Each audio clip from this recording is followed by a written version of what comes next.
there are westerns.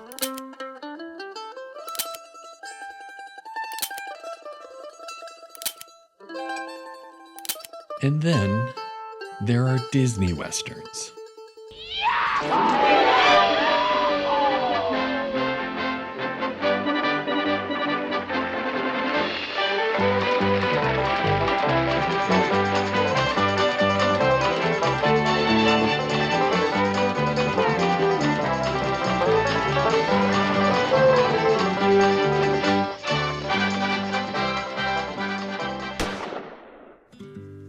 I think we all have at least one Disney Western that we call our own.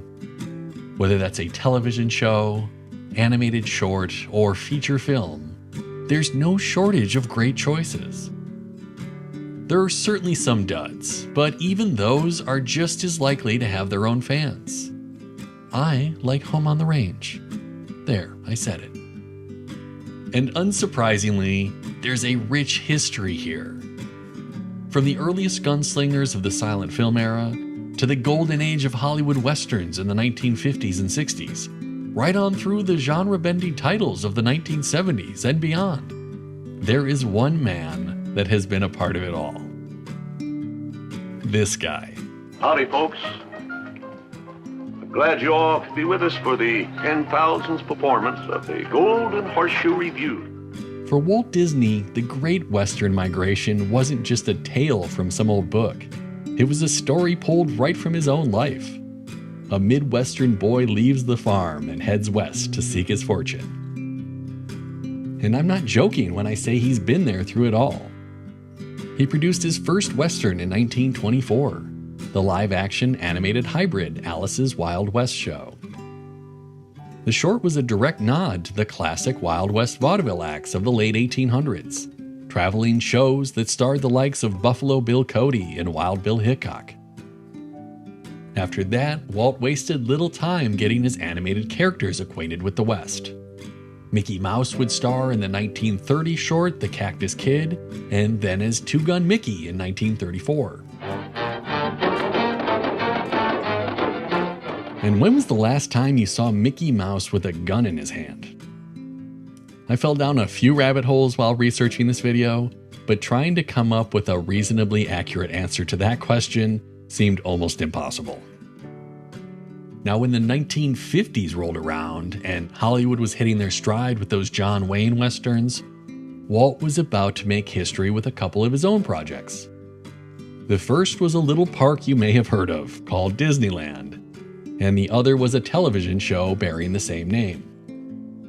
The TV show acted as a sort of preview for the upcoming theme park, each week featuring a new episode structured around one of the themed lands of Disneyland. This gave Walt a chance to introduce guests to the park long before they would ever step inside, and also provided a great storytelling platform. So while Hollywood was introducing us to Will Kane, Ethan Edwards, and Shane, I gotta be going on. Why, Shane? Walt was introducing us to Davy Crockett, El Fago Baca, and Texas John Slaughter. From there, Walt would take his westerns to the big screen, with films like The Great Locomotive Chase, Westward Ho the Wagons, and Old Yeller. But the Disney Western I want to talk about today is another film that my wife had to make me sit down and watch, as was the case with Bedknobs and Broomsticks. And it didn't take me long to realize how much I had been missing. But before we saddle up, my name is Jay. Yeah, but what? Your rear end's on fire, Theodore. Oh, thank you. Ah! Ow! That is Don Knotts, actually on fire. And this is the Apple Dumpling Gang.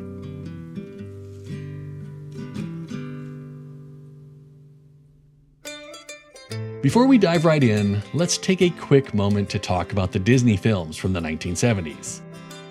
Believe it or not, this was the peak of the Disney Western, as they would produce a whopping 9 different films from the genre, over 20% of their entire film lineup from that decade. At a time when most moviegoers were already losing interest in the Wild West, Disney was doubling down and making even more of them. And there were some solid titles in there, Along with the Apple Dumpling Gang, some of my favorites include One Little Indian, Hot Lead and Cold Feet, and Scandalous John, which not only featured Brian Keith from The Parent Trap, but also El Guapo from The Three Amigos. And you just know this was Alfonso Arro's demo tape for that film. How's that? Pinch any? What's Spain next to such beauty? Would you say I have a plethora of piñatas? But when 1979 finished up with the Apple Dumpling Gang Rides Again, it was essentially the end of the Disney Western. It would be 25 years until Disney would give it another try, and unfortunately it didn't go well. Speaking of which, that's me. I'm the cow. Yeah, they're real. Quit staring. 10 years after that, we got The Lone Ranger, and we all know how that went. We haven't seen another Disney Western since. Alright, let's get to it. The Apple Dumpling Gang stars Bill Bixby, Susan Clark, Don Knotts, and Tim Conway. As you may recall from my Bedknobs and Broomsticks video, it also features what I would consider my second favorite set of Disney kids, Bobby, Celia, and Clovis. What are we gonna eat? Just a little while.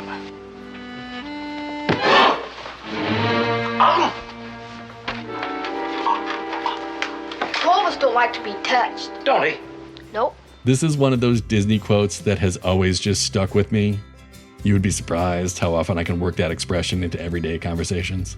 Clovis don't like to be... I know Clovis don't like to be touched. Brad Savage, who played Clovis, was instructed to kick people as hard as he possibly could. And boy, did he take that to heart. The rest of the cast started wearing extra padding in their boots to soften the blows, but it only helped so much, as the reactions you see on screen are the real deal. Savage would go on to star in 2 other Disney films, No Deposit, No Return, and Return from Witch Mountain. I am Muscles. But I will always remember him as Danny from Red Dawn. We can't sit here. We need stuff and... Sit down, Danny. Now, all of the kids are a bit squinty in this film, but apparently Stacey Manning, who played Celia, had to be constantly reminded to stop squinting.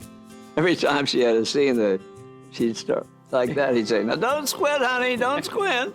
And honestly, I don't think it matters either way, because whatever she does, she is absolutely adorable doing it. Bye. Bye. Although she was just 6 at the time, she would memorize not only her own lines, but also her co-stars, and then correct them when they made a mistake.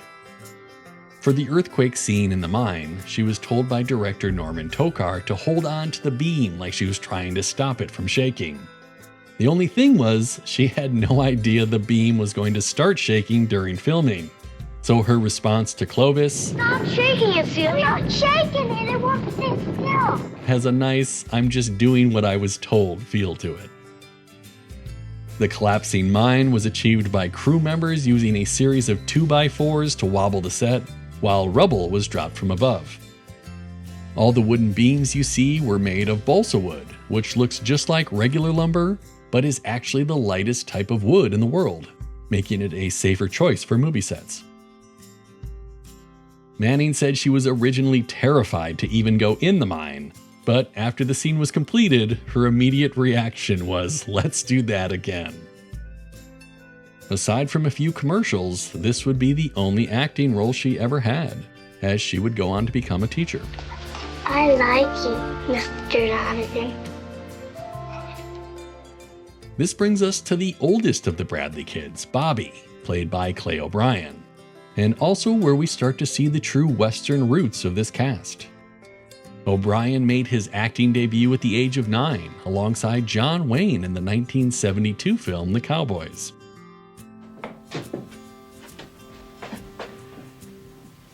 Anybody that tall?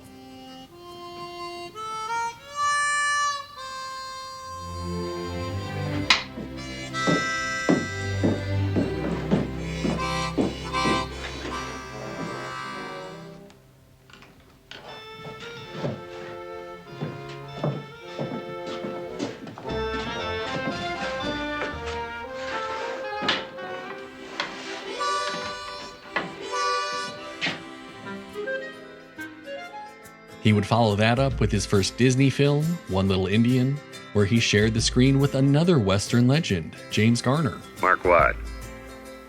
Yes, Mark. And while he would go on to star in television shows like Little House on the Prairie, Gunsmoke, and even a TV remake of The Cowboys, at the age of 15 he walked away from acting and became a cowboy full-time. He used to rope me, so he would say, "Run, because I'm gonna rope you." As for the grown-ups, we have the wayward gambler Donovan, played by Bill Bixby. Thank you, friend. Thank you very much. Hey, Mr. Donovan, why does he got your cherished token of a lady's affection? Because 3 deuces beats aces over eights, that's why.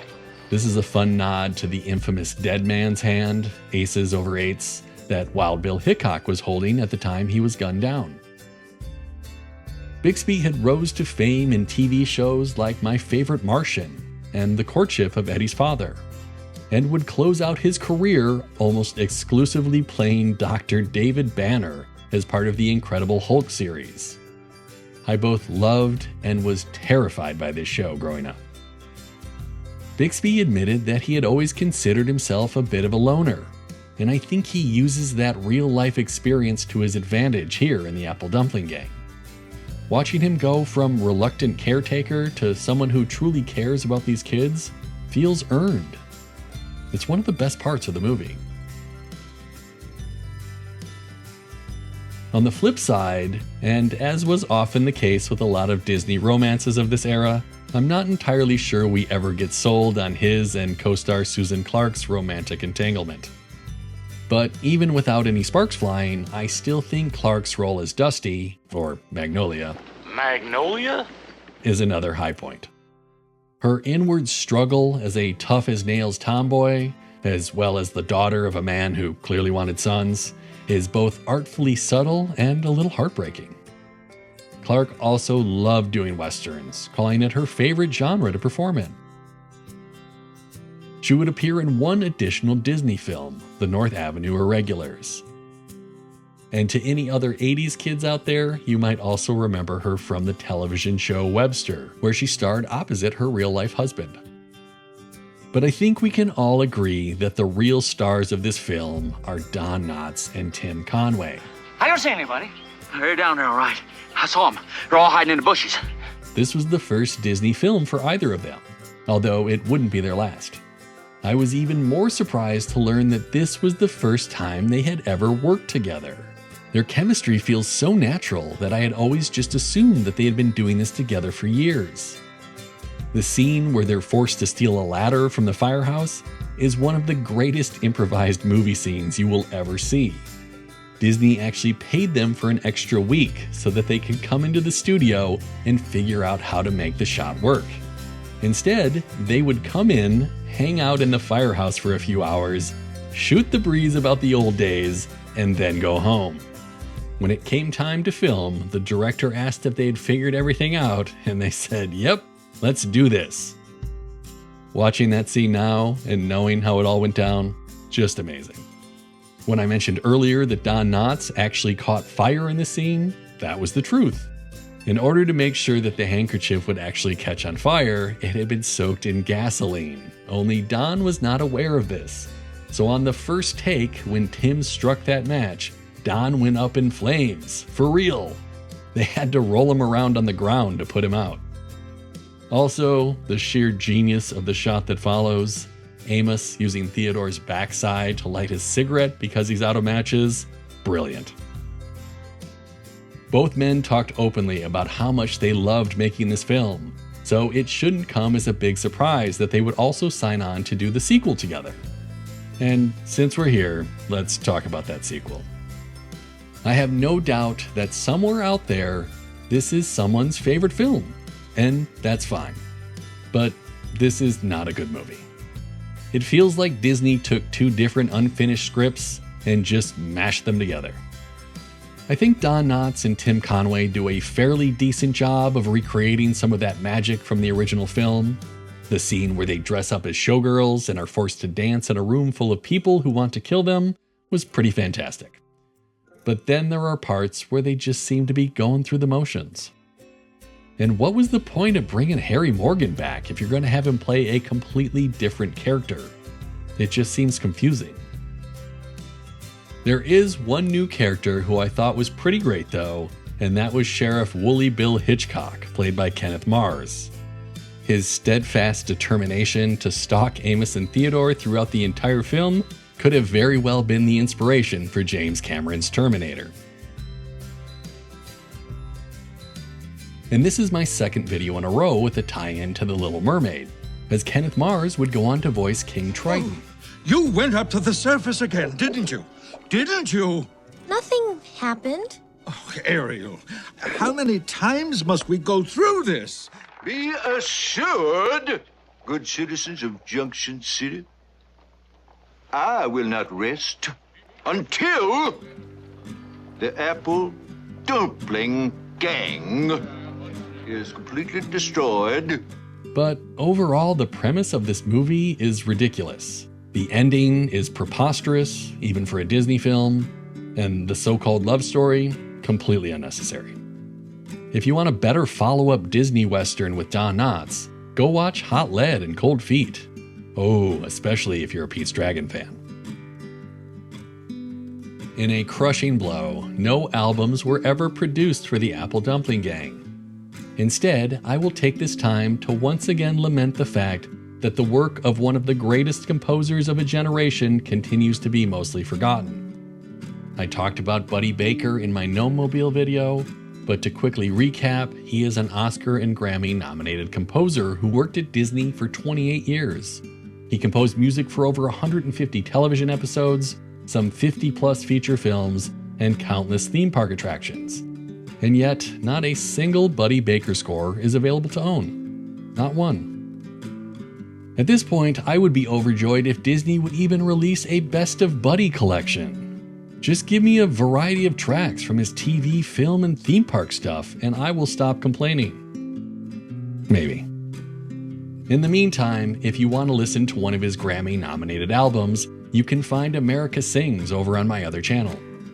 Baker adapted, arranged, and conducted a wide selection of songs for the Disneyland attraction, designing a musical panorama of American history.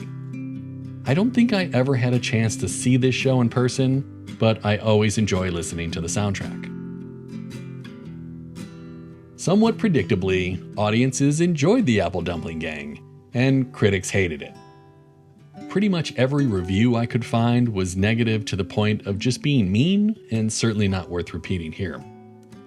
But like so many other Disney films that were panned at the time, it would go on to find a new audience through television and home video. In a somewhat peculiar move, 3 years after the sequel, Disney would release a made-for-TV movie, Tales of the Apple Dumpling Gang, which was a straight remake of the original film.